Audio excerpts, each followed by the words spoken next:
Hello les amis parieurs, c'est Jérôme et ce mercredi c'est direction la Normandie, non pas pour aller boire le cidre sur une jolie plage normande, non, mais pour se rendre sur l'hippodrome de Lisieux.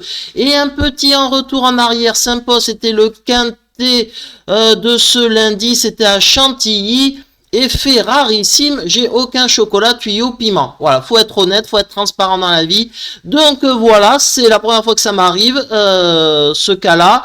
J'avais précisé, c'était un quintet de plat de 3 ans, qui avait beaucoup de prudence à avoir. Pas manqué, surtout que bon, le numéro 2 est introuvable à 30 contre, enfin introuvable, tout, voilà, enfin bref, il y a que mon ticket Birboul où je suis bénéficiaire encore une fois, bravo à ce ticket là où le 14 à la place rapporte 4,50 sur PMU, donc c'est très bien, donc pas terrible ce quintet plus d'hier, et par rapport à l'offre payante des courses de trot, bon, c'est plutôt pas mal, mi-figue, mi-raisin, on va dire même. Bon, sur une des réunions de trot, j'ai 2 gagnants à 5-6 contre 1 de moyenne. Et sur l'autre réunion de trot, j'ai aussi 2 gagnants à 5-6 contre 1 de moyenne. Ce qui est pas mal, mais c'était plus exceptionnel ces derniers jours. Allez les amis, on continue. Et si vous souhaitez avoir cette offre payante, je fais une offre de bienvenue, vraiment pas cher du tout, 1 euro et quelques pour 48 heures, pour deux jours, où vous avez le spécial quintet, voilà, si ça vous intéresse, la revue de presse, si ça vous intéresse, et mes pronos sur les courses de trot, voilà, pendant 48 heures, pendant 2 jours, 1 euro et quelques. Donc voilà, offre à profiter si vous voulez essayer pour pas cher. Et on garde les bonnes habitudes car je vais faire un zoom sur certains concurrents bien précis avec mon tuyau, mon chocolat et mon piment pour faire monter la température à une belle cote. Et oui, je donne pas que des numéros, il y a des analyses et des explications sur chaque participant. Et donc ce mercredi, c'est un lot intergénérationnel de vieux tontons de 6 à 10 ans.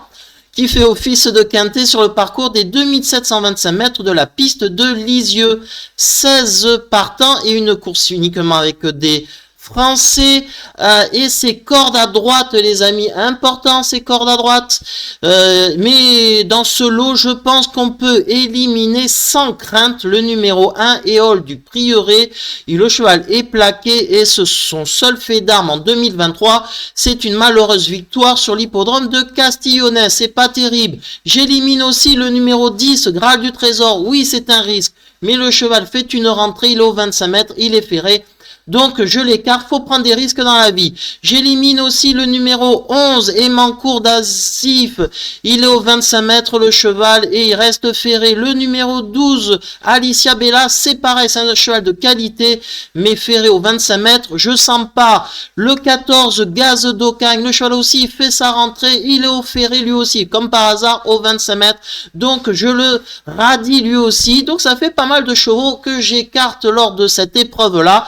J'aurais pu en tenter 1 ou 2 de plus, mais bon, je vais quand même rester un peu plus prudent. Donc, je carte le 1, le 10, le 11, le 12 et le 14. Après, ils peuvent tous accrocher une 4e ou 5e place et il faut bien faire un tri et c'est ce que je vais faire. Allez, on passe à la rubrique en vrac, vous la connaissez, ce sont mes non-choix des chevaux qui peuvent faire l'arrivée, ils peuvent être 4e ou 5e, mais je ne les ai pas choisis, c'est de nature une affaire d'impression. Et je n'ai pas mis dans ma sélection le numéro 8, Faubourg du Perche. Le cheval est en forme, une 4e, 5e place est possible avec 25 mètres d'avance, mais il est quand même surclassé par rapport à des I ou des H dans cette épreuve-là. Et que nous dit Stéphane Provost, son entraîneur? L'enchaînement des courses au trot monté n'a pas plu à Faubourg du Perche, il faut plutôt le surprendre. Nous le recourons donc à l'attelé à côté de la maison. Les 6 ans semblent redoutables dans cette épreuve, c'est pourquoi il n'a qu'une petite chance. Et je n'ai pas mis aussi dans ma sélection le numéro 13, il s'agit de Funky Dalbe. Je ne l'ai pas mis parce qu'il doit rendre 25 mètres ce cheval, il a quand même maintenant, c'est un F, c'est un vieux tonton, donc ça semble quand même compliqué. Et que nous dit Jean-François Senet, son entraîneur? Funky Dalbe s'est bien comporté au début du mois de mars sur l'hippodrome du Croisé de la Roche. S'il peut bénéficier d'un bon parcours, il est capable de prendre une petite place. Allez, on passe à la rubrique du petit piment, du petit chocolat et du petit tuyau qui me doivent une revanche. Là, je suis beaucoup plus confiant qu'il y en ait au moins un ou deux qui soient dans les 5 premiers. Sinon, je prends une corde de main et vous me voyez, voilà. Alors, quand même. Bon, allez, c'est parti. Mon tuyau dans cette course, et je vais le mettre en tête de ma sélection, ça sera le numéro 15, Invictus Madiba. Le cheval pourtant gagne rarement, mais c'est un cheval qui fait toujours l'arrivée. Mais sa dernière course m'a impressionné. C'était à Caen et lors de sa dernière course, et regardez, à 2 km de l'arrivée, il fait déjà un effort colossal, alors qu'il rendait 25 mètres, il est en 3e épaisseur, nez au vent. Regardez, il fait tous les extérieurs. Et j'ai avancé la course, et pourtant, 2 nez au vent, il a fait tout ce parcours, 3e épaisseur et 2e épaisseur, nez au vent, et pourtant, regardez-le, il va quand même finir 2e, il a encore de la moelle pour finir 2e, pour battre Iris des Roseaux, un cheval, un DI, et puis, il est entouré même que des I. Et oui, il a été 2e derrière In Love Wishenu, c'était mon tuyau et qui avait gagné à 15 contre 1 à l'époque, Iris des Roseaux, Isboy de Cinglé, des I qui retrouvent, il n'y a qu'un seul I qui va avoir comme concurrence lors de ces quintés plus, donc il retrouve un lot plus faible sur le papier bien évidemment, et en plus honnêtement le cheval c'est un dur, donc s'il a meilleur parcours que là, le parcours exécrable qu'il a eu, et il finit pourtant second, bon ben voilà, il sera premier ou 2e, c'est mon avis personnel. Et que dit Thomas Malquis, son entraîneur, après avoir été arrêté pendant 4 mois, Invictus Madiba a couru à 3 reprises en se plaçant. Il m'a beaucoup plu à chaque fois. Il a très bien travaillé en vue du Quintet Plus de mercredi. J'espère le voir terminer dans les 3 premiers. Il peut même gagner si tout se passe bien. C'est le cheval de classe du lot. J'ai oublié de le dire. C'est lui le meilleur en qualité. Mon piment dans cette course, ça sera le numéro 6, Hoche. Bon, même si c'est un petit piment, pas très relevé, je pense qu'il sera 7-8 contre 1. Bon, c'est la course visée. Le cheval a fait une rentrée en étant ferré. C'est un cheval qui gagne quand même 12 courses, 12 victoires sur 39 quand même au niveau de ses stats. C'est très bon. Et c'est un cheval qui est capable de prendre tête et corde. Et sa dernière victoire, elle était très très bonne. Et là, on le retrouve à Graigne. C'était au mois de novembre. C'était sa dernière victoire. Et regardez, sur cette petite piste, il est 2 nez au vent et il va faire quasiment 2 km à cette position. J'avance la course et regardez, il bataille toujours 2 nez au vent. On est au dernier tournant, il bataille pour gagner. J'avance la course pour vous, sinon ça va être trop long. Et regardez, et il gagne avec un parcours exécrable. Par contre, il gagne, mais le lot était quand même bien moins relevé que la course de référence d'Invictus Madiba. Attention, je précise quand même, hein, là il a rencontré Get Up des Plaines ou Groupie du Ken qui sont pas des foudres de guerre. Donc je le précise, c'est pour ça que je l'ai pas mis en tête de ma sélection. Et que nous dit Rodolphe Lagadec, son entraîneur? Hoche était parfait dans ses allures lors de sa récente rentrée où il n'a fait que la ligne droite, il a bien récupéré mais n'a depuis fait que de l'entretien. Je ne sais pas comment il peut réagir en courant de façon rapprochée, mais je n'ai pas d'autres courses intéressantes ensuite. J'espère qu'il va pouvoir faire l'arrivée, nous l'avons d'ailleurs déféré des 4 pieds pour l'occasion. Et mon chocolat dans ce quintet plus, ça sera le numéro 2, Idol of Love. 11 victoires sur 42, déjà c'est beau. Il a déjà gagné aussi ce cheval avec Mathieu Abrivard. C'est une jument qui avait conclu 2023 avec 6 victoires lors de cette dernière course. Il est capable, j'ai regardé ses courses de référence, il est capable d'enchaîner de loin, donc de faire 1 km à fond. C'est très rassurant. Il vient de faire une rentrée ferrée au Bouscat pour préparer cette course à main droite, car cette jument est très performante, corde à droite, c'est en plus une 6 ans, donc un avantage à l'âge, donc tout est réuni pour faire une grande performance. Et que nous dit Emmanuel Varin, son entraîneur? Idol of Love a couru sagement lors de son retour à la compétition le 9 mars au Bouscat. Elle n'est sans doute pas encore à 100%, mais elle n'a peut-être pas besoin de l'être pour terminer à l'arrivée de ce quintet plus de mercredi. Dans ma sélection, il y aura le numéro 3, Exode de Félière. Bon, forcément, c'est un incontournable parce que quand même, ce cheval, quand il est déféré des postérieurs, c'est 17 fois sur 21 à l'arrivée. Bon, forcément, c'est un choix évident et puis surtout, c'est une jument qui est très performante corde à droite. Et que nous dit Antoine Weiss, son driver? Exode de Félière, c'est une jument qui a vraiment des périodes de forme. Elle a beaucoup mieux couru les 2 dernières fois. Mercredi, elle aborde un bel engagement en tête. Il faudra d'ailleurs se méfier de Hoche, ce qui semble être le cheval de la course. Avec elle, je ne peux faire qu'un effort. Il nous faut donc un parcours sur mesure. J'ai mis aussi dans ma sélection le numéro 4, Gai Matin. Il a 25 mètres d'avance. Il y a Eric Raffin aussi qui a été appelé, même si le cheval quand même me semble limité par rapport à ses concurrents. Je l'ai mis en bout de combinaison. Et que nous dit Guillaume Gillot, son entraîneur? Gai Matin compte désormais 2 parcours de remise en jambe et cela n'était ni bien ni mal. Le matin, j'ai du mal à savoir s'il est réellement sur la montante. Une chose est sûre, il n'est pas moins bien. Je pense toutefois qu'il a pris ses gains et qu'il est barré par quelques chevaux dans cette épreuve.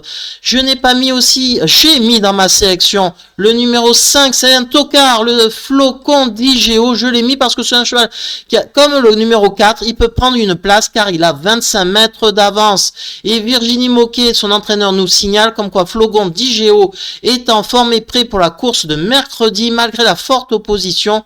Je sais qu'il donnera le meilleur de lui-même. S'il prend une 4e ou une 5e passe, il aura rempli son contrat.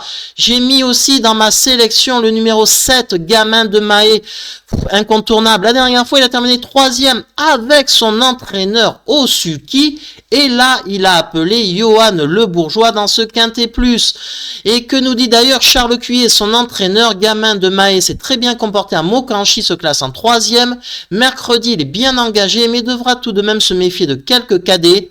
Mais si tout se passe bien durant le parcours, il devrait figurer à l'arrivée. Ensuite, j'ai mis dans ma sélection le numéro 9, Eradames. C'est un cheval qui a une chance, c'est un cheval qualitatif.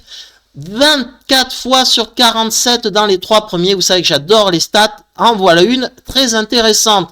Et que nous dit Clément Thomas, son entraîneur? Lors de sa dernière sortie, Eradames nous a prouvé qu'il était en forme. Malheureusement, il a touché la roue d'un autre concurrent, ce qui a provoqué sa faute.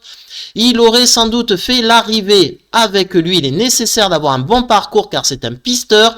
Et bien qu'il y ait quelques chevaux dont il faut se méfier en tête, il a sa place dans la bonne combinaison du Quintet Plus. Et j'ai mis aussi dans ma sélection le numéro 16, Falco des Rochers. C'est un cheval de qualité, très bien engagé au plafond des gains. Je l'ai mis en cas de non partant. C'était mon regret. C'était tangence, soit le 4, soit le 16. Bon, j'ai gardé le 4 dans la combinaison. J'ai mis le 16 dans mon regret. Et que nous dit Axel Lenoir, son entraîneur et driver d'ailleurs? Falco des Rochers venait bien finir en dernier lieu et aurait peut-être été 6e ou 7e s'il ne s'était pas trompé à 150 mètres du but. Je pense qu'il est resté bien. Lisieux est une piste plus sélective qui va mieux lui convenir. Il faudra un bon parcours car il n'a plus de marche, mais il peut participer à l'arrivée. Et vous souhaitez avoir le récapitulatif en chiffres de mon pronostic? Eh bien, le voici. J'ai mis le 15, Invictus Madiba en tête. La dernière fois, c'était extraordinaire. 3e et 2e épaisseur dans un lot beaucoup plus relevé avec des I. Bon, mais là, pour moi, c'est une chance prioritaire dans les 3 premiers. Le 2, Idof of Love, un lion, quand il est déféré des 4 pieds, il retrouve Mathieu Abriva pour cette course visée au premier poteau. Le 6, Hoche, c'est la même chose. La course visée au premier poteau, 25 mètres avant. C'est un choix prioritaire. Le 3, Exode de Félière, cheval très régulier quand il est déféré des postérieurs. Choix prioritaire, là aussi. Gamin de Mahé, là aussi, c'est un choix évident avec Johan Le Bourgeois qui a été appelé. Le numéro 5, Flocon d'Igéo. Ah là, on passe maintenant au tocard. C'est une possibilité pour une grosse cote. Le 9, Eradames au 25 mètres. Mais il a sa chance, ce cheval. Le numéro 4, Gai Matin. Le cheval est quand même limité. Peut accrocher une 4-5e place avec Eric Raffin. Et en cas de non partant, le numéro 16, Falco des Rochers. C'est mon regret. C'est possible lui aussi pour une 4e, 5e place. Je récapitule. 15, 2, 6, 3, 7, 7, 5, 9 et 4. Et en cas de non partant, le numéro 16. Et oui les amis, si vous aimez ce genre de vidéos où je le détaille, je montre des vidéos que j'ai de référence, que j'ai appréciées, des statistiques, des analyses, et bien voilà, un petit like, ça serait sapin, parce que ça serait sympa, pas sapin, parce que ça prend du temps quand même, voilà, pour cette vidéo qui est quand même gratuite, je le précise, ça me prend quand même 2 heures facile minimum, hein, quand même. Donc voilà, c'est pour vous, ça, voilà, si ça permet de progresser, et si on peut chacun progresser, c'est parfait. Et puis si vous voulez retrouver mes récapitulatifs de mes statistiques sur les quintés plus, c'est sur mon blog que je le mets en toute transparence. Et si vous voulez vous abonner, eh bien, à mes pronos, tout ça, et si vous voulez la formule découverte, si vous voulez pas dépenser trop cher au début, c'est 1,80 €, je sais plus combien, 99 je crois, le truc. Et voilà, c'est avec plaisir que vous verrez ce qu'il en est. Et si ça vous plaît, eh bien, vous pourrez prendre un peu plus cher. Voilà les amis, allez, je vous dis à demain pour de nouvelles aventures. Ça sera peut-être une course de plat cette fois-ci. À bientôt les amis parieurs.